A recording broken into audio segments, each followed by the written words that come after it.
This video is powered by the pros at Pascal Air Plumbing and Electric. Arkansas owned, Arkansas operated. GoPascal.com. Mike Irwin from Pig Trail Nation. We always appreciate his time Monday mornings.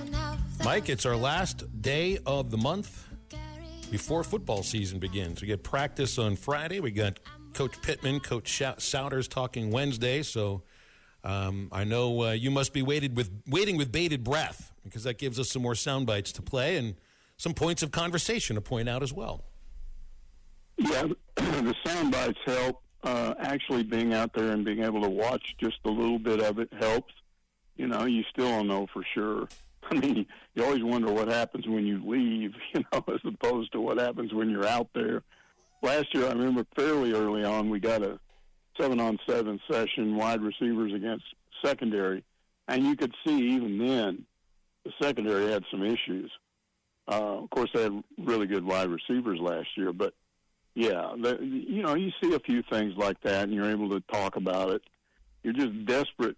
At least I am. I'm desperate for something that is actually meaningful. I don't like to BS people. I don't like to, pump some concept up. I mean, let's talk about the coordinators. Okay, everybody's excited. New coordinators. Well, until we actually see a game, we don't know for sure how that's going to work out. What are the players going to say? We don't like these guys, Every time you get a change like that, you have the players talking about, it's really great, it's going to be awesome. And sometimes it is, and sometimes it isn't. So you get these little clues, and you try to pass them on. But, I'm always grateful for the first game, because games are different. The games are the real thing. No practice out there. I still recall Pittman talking about thudding and how you could use thudding to replace actual tackling. And I remember at media days this year, he pretty much admitted that was all a mistake. You do have to have some scrimmaging. You got to have some live tackling, because I watched the Arkansas-Cincinnati game maybe Friday morning. I can't remember. It was sometime last week.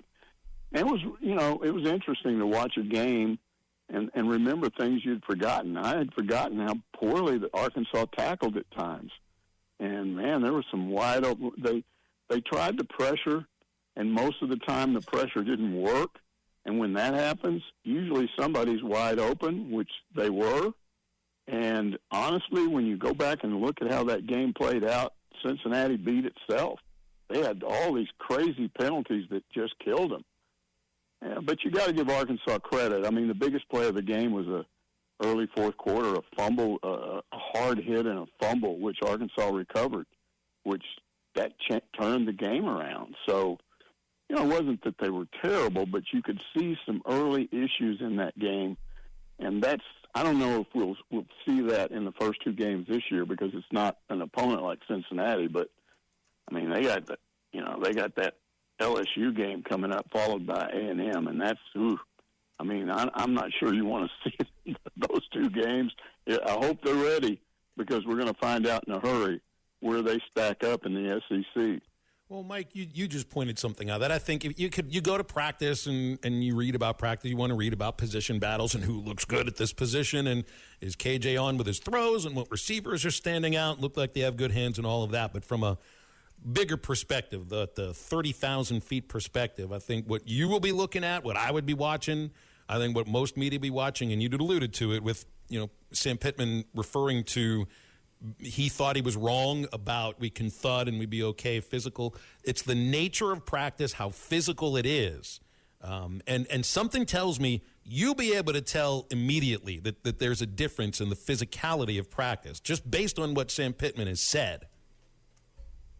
Yeah, I think so, and the new defensive philosophy and all of that. But then what you have to do, and this is one of the biggest factors in August, injuries.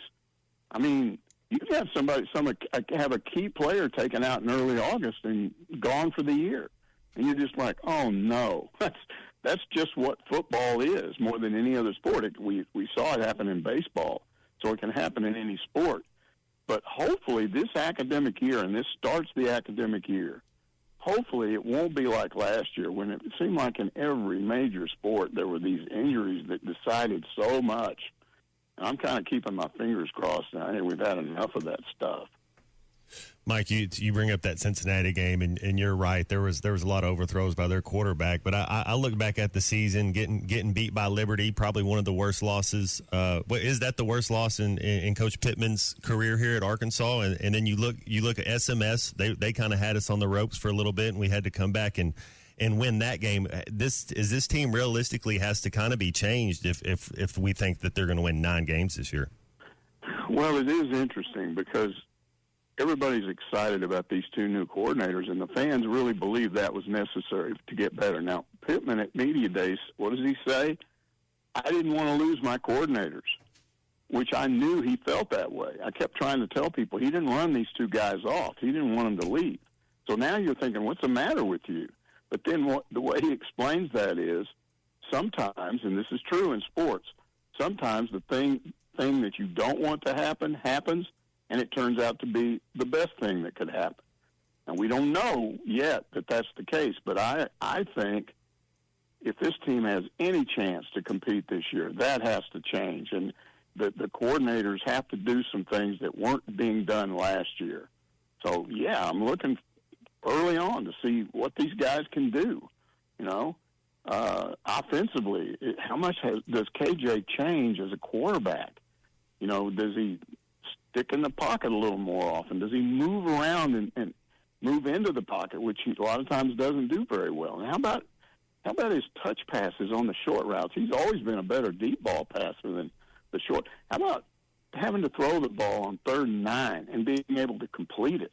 That's huge, and he had problems with that. So all these things are things you look at. Then you look at the poor tackling. To me, stood out, guys, last year almost as much as the secondary issue. There were so many times where big plays, you go back and look, what is it? It was like guys were wiping their hands on guys. They were out of position. They were overrunning the ball carrier. You can't approach a good running back full speed and just knock him over 9 times out of 10. He will juke you out. So you kind of have to slow down on those last couple of steps and maintain good position because he's going to move left to right, do something. You have to be able to move with it. You can't let him olay you, and that happened over and over and over last year. I wonder, and Clay talks to us about this quite a bit. It's the perception of your offense by the opponent's defense, and you got to take what they give you in some cases. Under the Kendall Briles offense, it was a run-oriented attack. I mean, they ran 63% of the offensive snaps last year. Part of that was the way the defenses lined up against them, the perception of this Arkansas offense. Do you think that changes? I mean, Sam's already said KJ is going to throw more than he did last year. KJ averaged almost 14.5 carries per game last year. They're going to throw more often. It's just there was such a heavy run offense the last 2-3 years, really the last 2 years, because Franks wasn't much of a runner. KJ is. How much of that do you think changes? Well, it has to change with Pittman because he's admitted that in many of these situations, the run-heavy thing you saw was him, and so he's an old offensive line coach. Those guys believe you just line up and create big holes and grind the ball out and burn up clock time and go down and score and let the other team's offense just sit there and wilt on the bench. That's all an interesting philosophy. But sometimes that doesn't work, and he's got to make himself do something that's not natural for him, which is, let's throw it. So he's always talking about we're going to throw it more, but far too often when the game's over and you listen to what he says when it was over, a lot of that was him just wanting, hey, I thought we could line up and move the ball. And the problem with that kind of an offense is the longer the drive, the more plays in a drive, the more often the number of chances of a penalty, offsides, holding, any of that stuff, those are drive killers. That's why I like the chunk plays because it takes all that out of it. Just boom, and you're gone. Because, again, a 9, 10, 11, 12 play drive, you wouldn't believe how many when you go back and look break down because of penalties. Well, yeah, I mean, you got to keep our defense off the field as much as you can, and our MO is, we got these stable of running backs, and to do that, you got to be positive on first down. And the other part, Mike, I think that we miss Traylon Burks. That when we won 9 games, KJ had that guy he could throw to anytime we had man coverage. We didn't have that guy last year, and so if one of these guys is step up that can beat man coverage on the outside, that opens up everything else. Yeah, but everybody's talking about these receivers and the talent, but that's another question mark because, again, to me, until you see somebody do it, you don't know for sure. I mean, I can't tell you how many times I went into a season covering the Razorbacks and this guy was supposed to do this and this and this and that, and then all of a sudden to be somebody totally different just comes out of nowhere. Whoa, where's this guy come from? You're glad you've got him. Kind of like McAdoo last year.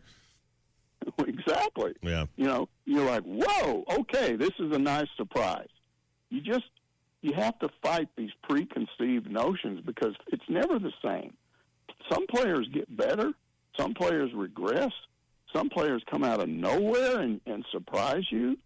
And to me, that's part of the fun of football. Matt, when you were a freshman, I think they played 5 or 6 other quarterbacks or 4 or whatever. And we get to the middle of the season, and that's like, whoa, okay, this is cool. And now you're covering something that's fun. The rest of it was like, what is this stuff? And that happens over and over again, all the time. The surprises of football is what keeps me interested. You only get to watch 20 minutes of practice when you're there. And it's different program to program, and they have their reasons. You're part of a media contingent that remembered where you could stick around for all practice, for both practices a day when they would do 2-a-days, and you can't do that anymore. Basketball, you can't do that. It's interesting when you look at it with Muss's team. They'll control all of the access, and it's pretty rare to watch an entire practice. Women's basketball, you can come and go as you please. Baseball, come and go as you please. It's just not as much of a secretive sport. With football, in the last 20 years or so, man, it's become a big guessing game when we're trying to talk about what's going on at practice. I occasionally talk to some guys that cover the NFL, and it's amazing how much more access they get than we get. It's also amazing, guys, when you work for a television station and you're dealing with people on the news side, like your news director, bosses, and they want to know, well, hey, why don't you do this? And you go, well, because they won't allow us to do that. What? They just aren't aware of how controlling all this stuff is, and it's the biggest change.